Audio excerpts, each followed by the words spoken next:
the break. You're still watching Smart Business. We have 28 minutes to 10 a.m. and this is our last segment here on the show. And we're heading into the on-ground conversations, basically looking at the emerging trends and practices that are likely to build resilience, to build a resilient insolvency system. Now, the judicial officers were trained on the insolvency law as of yesterday. Yes. Okay. And of course, this is also to create a corporate rescue mechanism. We have 1 hour. We're going to be discussing more about this. This is a report she covered, and she's here to give us more details regarding it.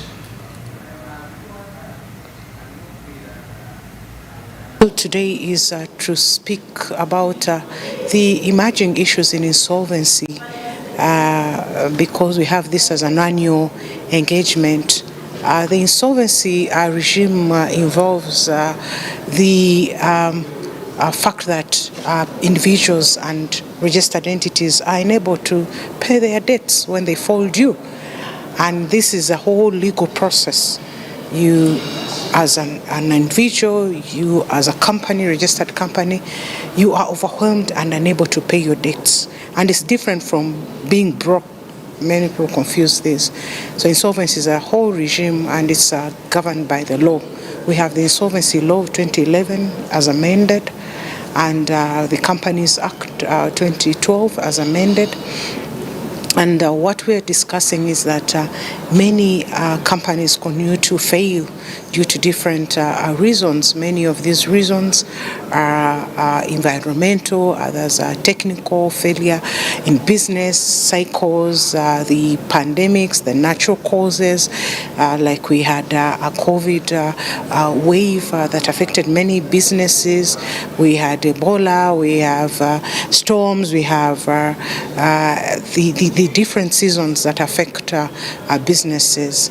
And as government, our role is, yes, to register businesses for purposes of legal existence, but also to see that these businesses are sustained and operate within the environment, because the political environment is enabling enough, the legal environment is enabling enough. We have institutions in our country that do the registration and licensing and regulation of the business environment. So where businesses fail, we are supposed to give them attention, and we do give them attention. That's why government has the role of receivership and does handle or resolve insolvency.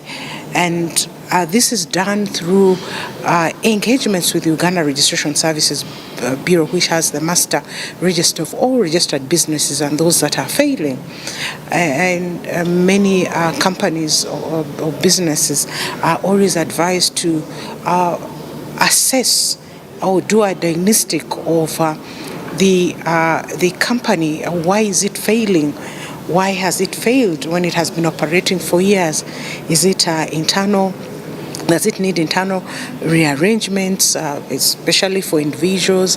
Or does it need to administration, like a takeover of or somebody to be in charge of this entity for purposes of giving it life? Like individuals, companies are also get born, fall sick in terms of failing to do business. They can also get the life support in terms of insolvency or business rescue methods. And so for us at Uganda Registration Services Bureau as registrars, we are those medical, if I may add, related doctors that assess the operations of a company, the life of a company, and we advise on whether it is to be put on life support or through administration or an entity or an individual to take it over and see how they can restructure it, because restructuring a company also rescues it in a way. For example, we always take these simple tools that if a company has over 20 branches, and you are the receiver or an administrator, depending on the circumstances, you assess it and look at the status, and you say, no, we have overexpanded. We are ambitious. Let's reduce the 20 branches to 3 branches. Or if a company is in a region where there's no business, you say that this company or this supermarket has failed in East Africa or in Uganda because of the active local players, and you're like, let me take it to Southern Africa where there are no competitive markets, where everyone buys in these supermarkets. So there's more business in Southern Africa than Eastern Africa or than Uganda. So these are the things that you assess to revive and save the company.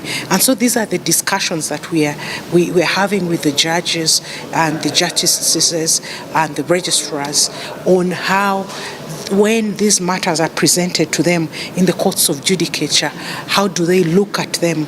Because yes, the law is in place, the legal regime is in place, and most of these laws are based on the UK laws and developed countries. So when you're taking judgments or making decisions, you need to put them in context that, yes, if there are issues to do with corporate governance, what is the corporate governance expectation or guideline within our context as Uganda, in a community where people are illiterate, where many entities are not registered even, where there's no records, where there's no record of accounts, where there are no contracts which are written, and people transact on trust, on issues of trust. So this is where we have a meeting of minds as regulators, as government regulating the environment, the insolvency regime, but also as the lawyers as well, representing the parties in these cases, in the courts of judicature, or accountants, the insolvency practitioners taking over these matters, and then the judiciary that has to take decisions, the final decision to determine the life and the fate of this company.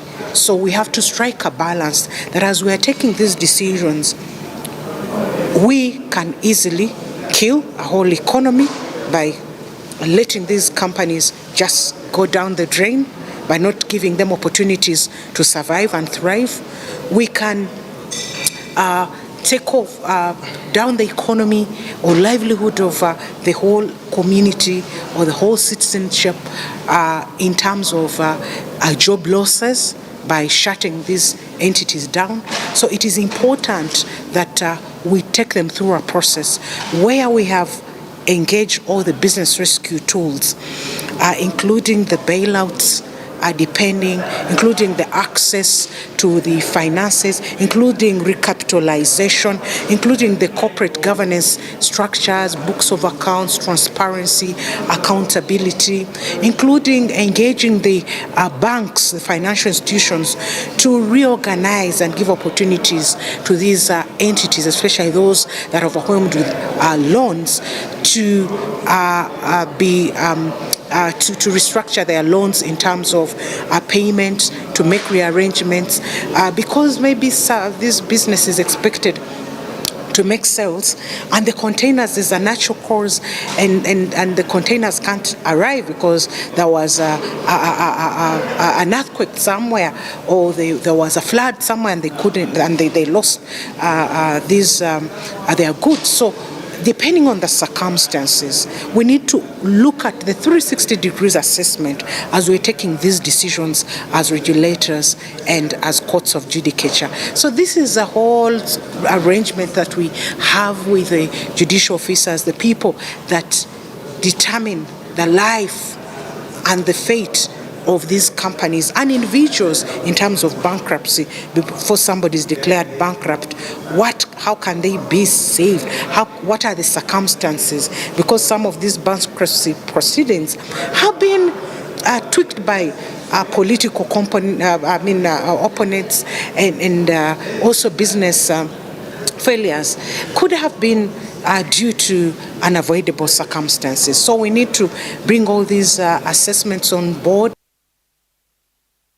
All right, we'll be back from that particular one. That was Masei Kainewisho, Registered General, Uganda Registration Service Bureau.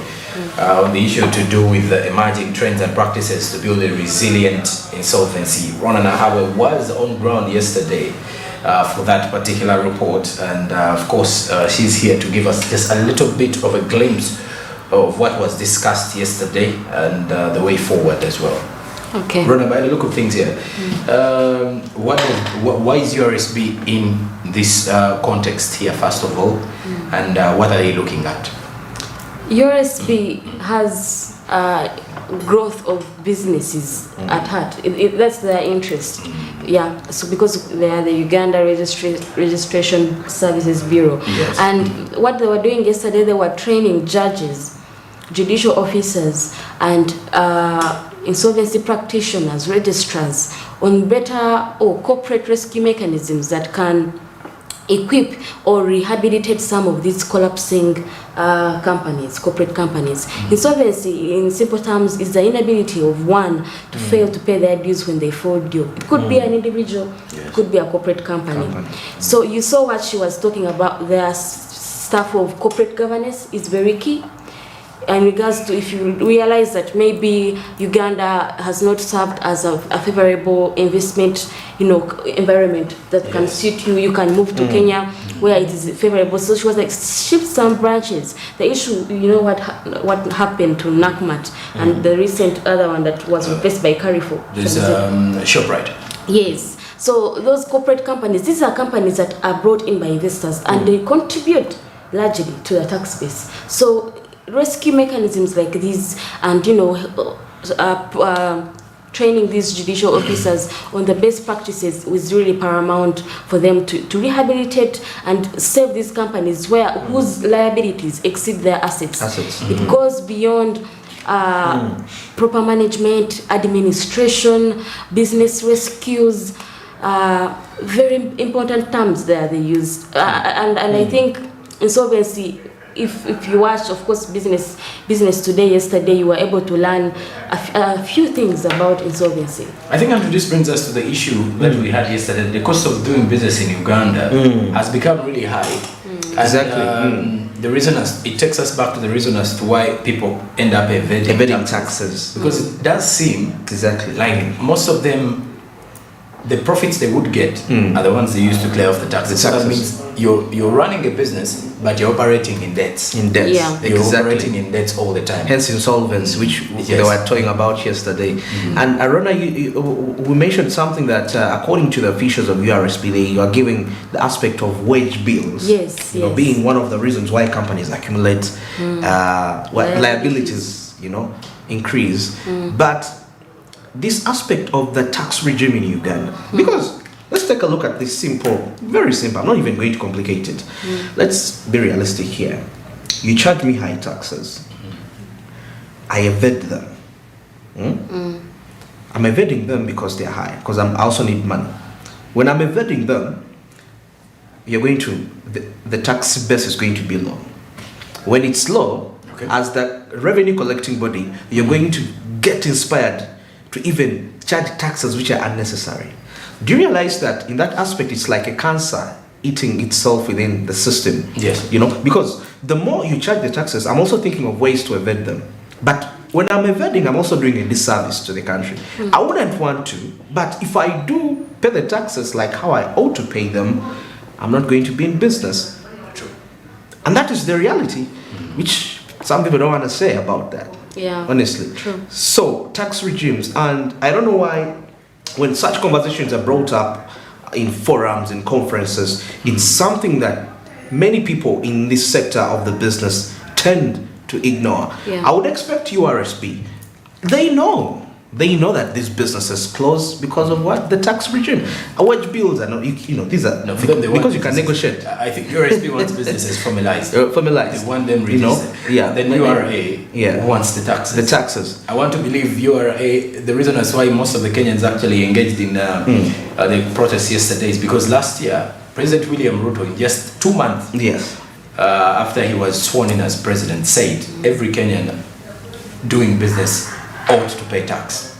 Or to pay, yes. Now, which is okay. Every time you look at that, but it takes us back to our small businesses. The reason as to why people evade taxes, especially SMEs, someone looks at the profits they get, and they know that immediately I pay taxes.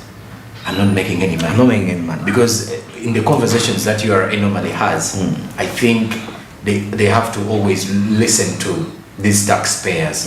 Why is it hard for you to pay these taxes? Not why don't you pay? I think exactly. People want to pay.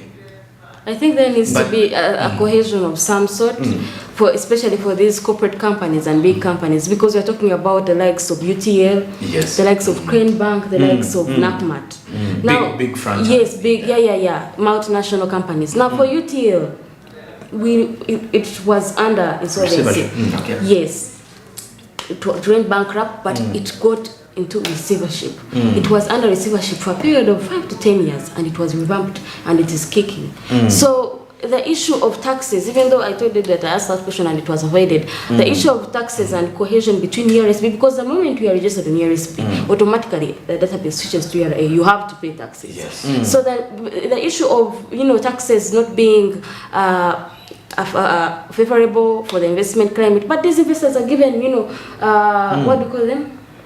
Tax incentives. Yes, incentives, tax incentives. So if they are given these tax incentives and they are contributing this much, they also said that when I was there at the practitioners, conference, they mentioned something that has to do with investors have complained before that Uganda's tax regime is not it's not that hard, but it's not coherent.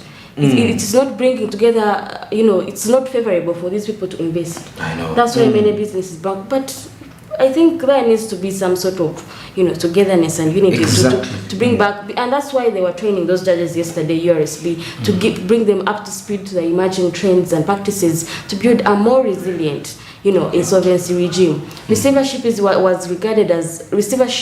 corporate governance was regarded as one of the most, terms that could be used for businesses to be brought back to their feet. So insolvency, corporate companies, business rescue, all that talk for judges to come together. And then there was also something that was highlighted I had forgot to mention, that a company, a liquidator, and a creditor might not arrive on a uniform decision. The court might send you a lawyer, and then the government also sends you a lawyer, so you don't know which one to go to. You don't know which one to go with. At the end of the day, you have to appear in court. You are under liquidation. You don't know which lawyer to talk to. Is it government or that type of the heaviness, this insolvency, whatever comes with. So the practices were really reinstated or instated in these judicial officers, and I hope for the 2 days conference that they have to be able to bring a more resilient regime. But if we are still having the likes of ShopRite exit, NACMAT is far, but UTL survived the earthquake, the threat. I think we need to build, but do Ugandans even know about insolvency? Do SMEs do SMEs have? Thank you very because much.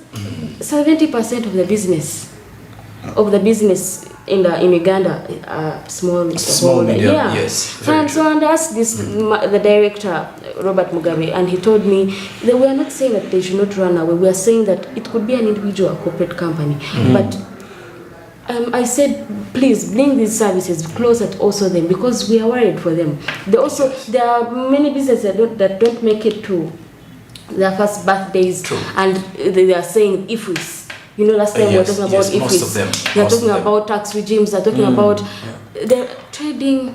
Most of them are actually closing down businesses. I think there needs to be a gazetted, partnership between the government bodies and the businesses to create for them an enabling environment for them to thrive. Otherwise, we shall keep hearing stories that this one left, the business is run bankrupt, the insolvency was not enough, the corporate rescue mechanisms were not. Yes. It will not add up.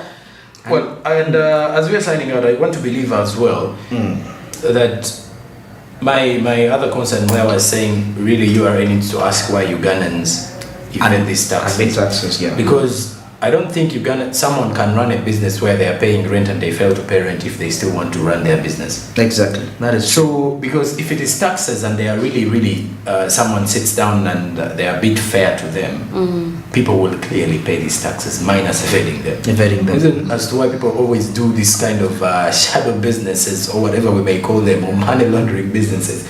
Maybe because of the kind of taxes that they know they have to pay. And someone says, if I pay this tax, if I pay the other, I pay all these charges, what am I going to earn from the cost of doing business? So, for instance, like we import a product from Mombasa, there is import duty. You get here, there is, you have to pay the landlord, there is, what do you call it, income tax. There is an income tax. For people that work in corporate companies, there is this other tax where they have to cut excise. Is it excise duty? Excise duty. And then the moment you get in the database, it's just almost as if so it's like a triple taxation, not even a double taxation. Because why don't they come up together with one tax? Because and they say this is the one I have to pay for a business person importing, for example. Yeah, that's why we need the East African region. I mean, to that have, unity, that oneness, a uniform tax, which is fair. I think that will come with dominance with other. Maybe if at all we have a single currency, and which they say already it didn't meet this deadline of 20 whatever 20. So we expect it won't. So they are on another roadmap for it to be revamped. So not until that comes to pass, I believe a uniform tax base may not be realistic for now. But anyway, for the viewers out there, many thanks for being part of Smart Means Business today. And of course, we want to say thank you very much for sticking around from the hour 6:30 a.m. to all those who joined in later on.